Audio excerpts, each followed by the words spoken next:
Hola, ¿cómo estás? Gracias por ver este video. Vamos a continuar con el estudio bíblico del Evangelio de Juan. Hoy vamos a ver el capítulo 4, versículo 43 hasta el 54. En esta porción vamos a encontrar un relato en el cual podemos ver el poder de Jesús y su prioridad en salvar. Vamos a leer esos versículos antes de continuar con el estudio.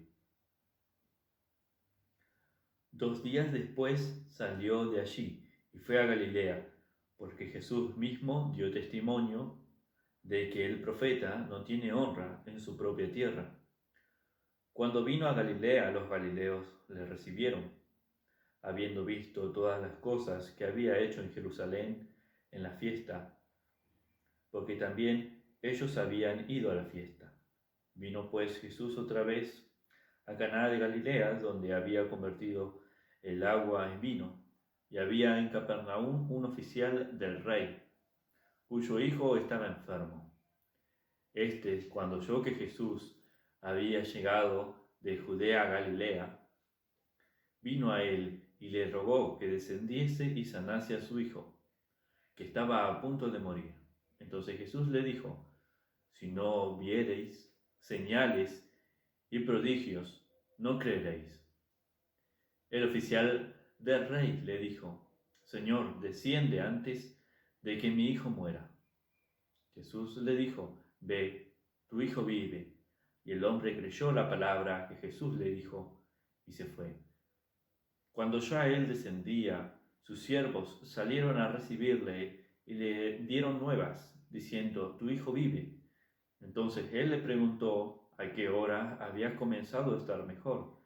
Y le dijeron: ayer a las 7 le dejó la fiebre.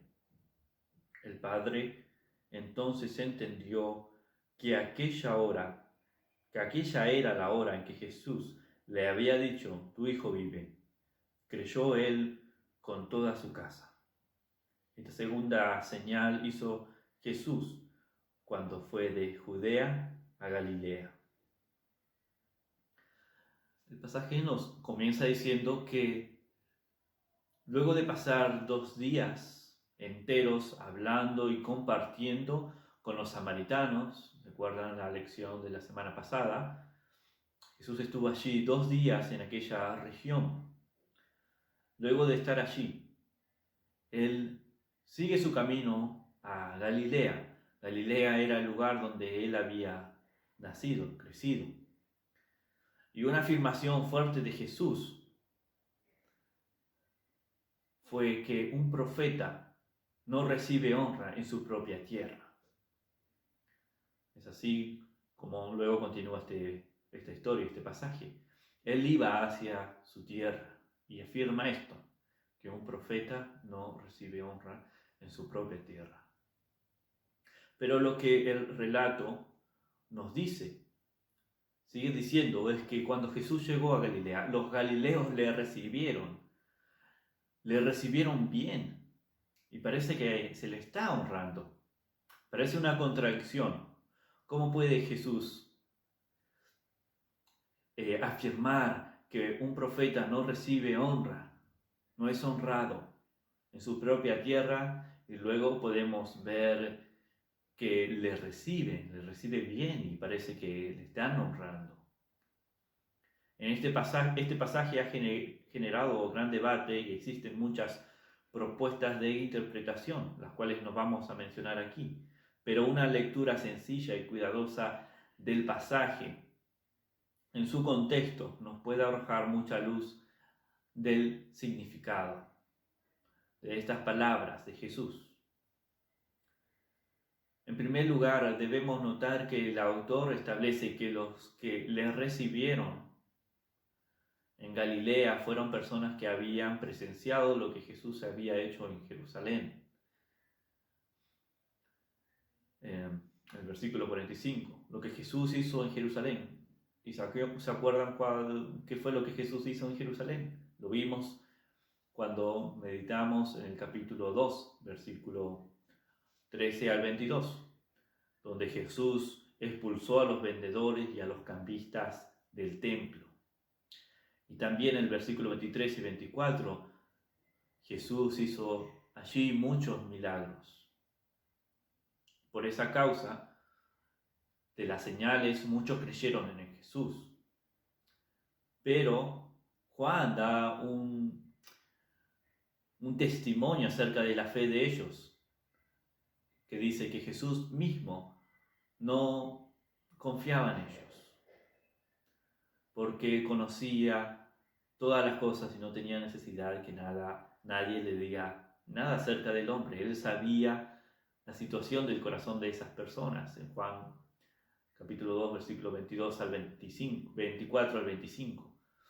Él no confiaba en ellos porque veía su corazón. Ellos creyeron en Jesús, pero Jesús dice, yo no creo en ellos porque su fe es superficial. Claramente la fe de estas personas estaba en el lugar equivocado. Ellos no habían comprendido el significado de las palabras de Jesús, ni los milagros de Jesús. Le creían por lo que podían ver, por las expectativas personales que Jesús cumplía, no por tratarse de el Mesías, el Hijo de Dios. Y en este pasaje Jesús vuelve a encontrarse con estas mismas personas que le reciben en Galilea. Y sabe, estas personas tienen una fe superficial. Ellos están buscando qué es lo que Jesús puede hacer por nosotros. Lo buscan por que Él puede hacer milagro. Le siguen por eso, no por ser el Salvador del mundo. Este relato es muy diferente, está en contraste con la fe de los samaritanos. La respuesta casi inmediata de los samaritanos cuando recibieron el testimonio de aquella mujer fue creer en Jesús.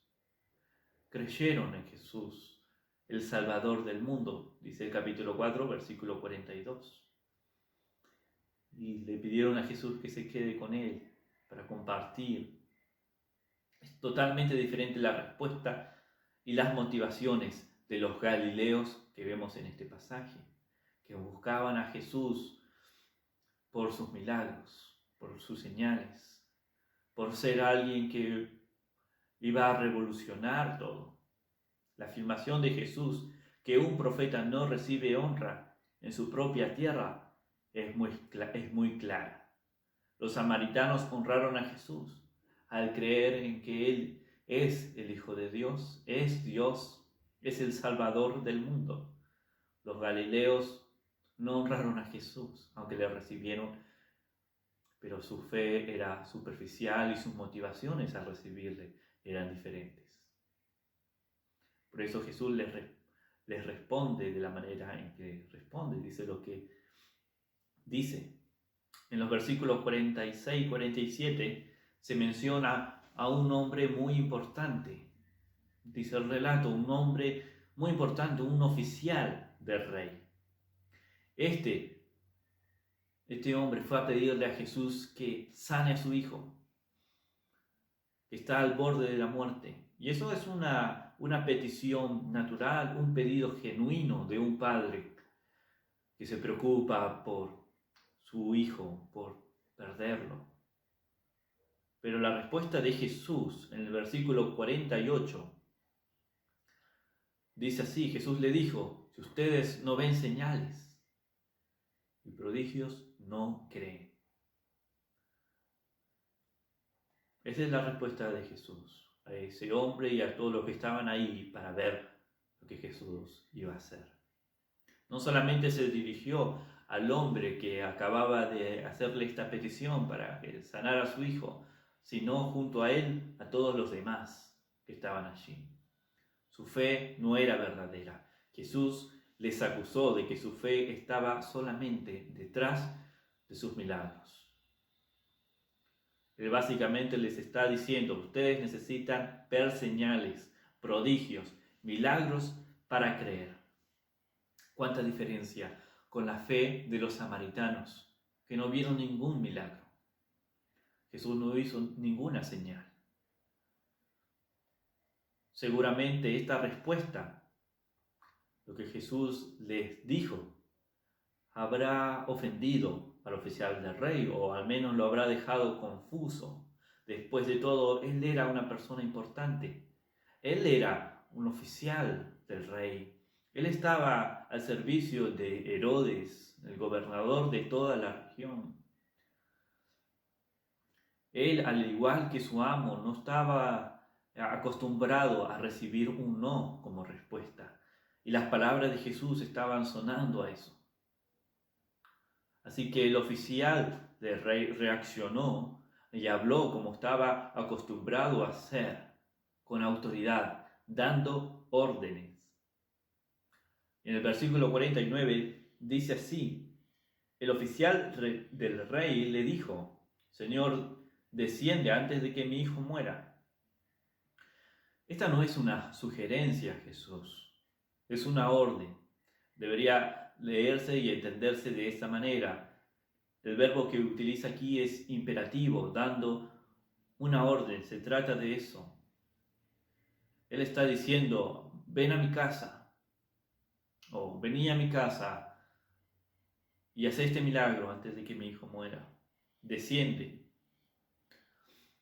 Y en el siguiente versículo vemos que Jesús le responde también con una orden: vuélvete a tu casa, tu hijo vive. Vemos entonces un choque de poderes en estos dos versículos. Uno dando una orden, Jesús respondiéndole con otra. Sin saberlo, este hombre se encontraba frente a frente con el Rey de gloria, con el Rey del universo. A este hombre le quedaba solamente dos opciones: mantenerse firme en su estado de superioridad y mandar a Jesús que haga lo que él le manda, que obedezca, o reconocer que Jesús es superior a él y superior al rey que sirve, y someterse a su mandamiento.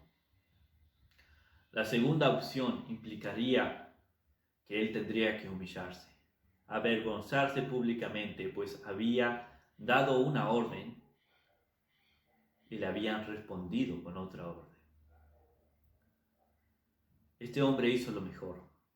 Juan dice que él creyó a Jesús, creyó la palabra de Jesús.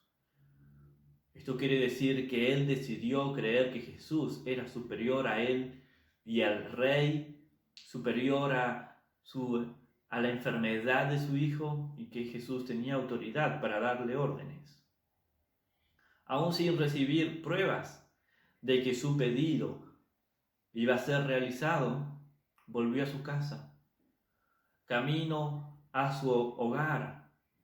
Y esta es la verdadera prueba de la fe salvadora, de la fe verdadera que ha sido implantada en su corazón.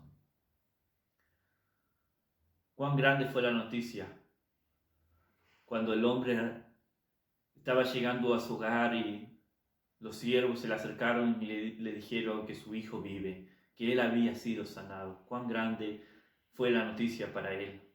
Y había sido sanado a la hora exacta en que Jesús le había dicho de que vuelva, que su hijo estaba sanado. Finalmente el hombre creyó en Jesús y él y toda su casa se salvaron. Así termina esa historia tan linda. El oficial del rey estaba esperando ver a Jesús en acción. Tenía expectativas grandes de que cuando lo recibiera lo iba a poder llevar a su casa y iba a ser un milagro. Esperaba ver a Jesús en acción, realizar un milagro de sanación, pero no lo vio. Jesús sí realizó el milagro de sanar a su hijo, pero lo fue a la distancia. Su poder es tan grande que solo tiene que hablar, dar una orden, no importa dónde esté. Él puede salvar. El hombre no vio el milagro, aunque Jesús lo hizo. Jesús hizo este milagro de esta manera porque él conocía el corazón del hombre. Él y todos los demás estaban buscando señales y prodigios, querían ver milagros. Y Jesús no muestra ningún milagro. lo salva en su misericordia, pero a la distancia. Claramente esa no es la misión de Jesús, el estar mostrándose, el estar haciendo cosas sorprendentes. Su mayor interés estaba en generar fe genuina en los corazones de los hombres. Su verdadero interés era que ellos conocieran y creyeran en Él, como en el Hijo de Dios, el Mesías. Muchos de nosotros nos acercamos a Dios porque buscamos que nos solucione algo, que nos ayude en algo. Y este pasaje nos muestra la compasión de Jesús, su misericordia, que terminó sanando al hijo moribundo de ese hombre. Así también Dios puede ayudarnos en la petición que tengamos. Pero la verdadera intención de este pasaje es enseñarnos el gran peligro de buscar a Jesús solamente por lo que Él puede dar, por la ayuda que Él puede dar. La mayor bendición que el hombre experimentó no fue que su hijo se sanara, sino que su hijo, él mismo y toda su familia creyeron en Jesús. Eso fue lo más grande, eso es lo que Jesús quiere generar en nosotros. Lo mismo para ti y para mí, lo más grande que podemos recibir de Dios es la salvación, la cual está disponible para todo aquel que cree en Él, todo aquel que cree en Cristo, en el Hijo de Dios, el Salvador del mundo.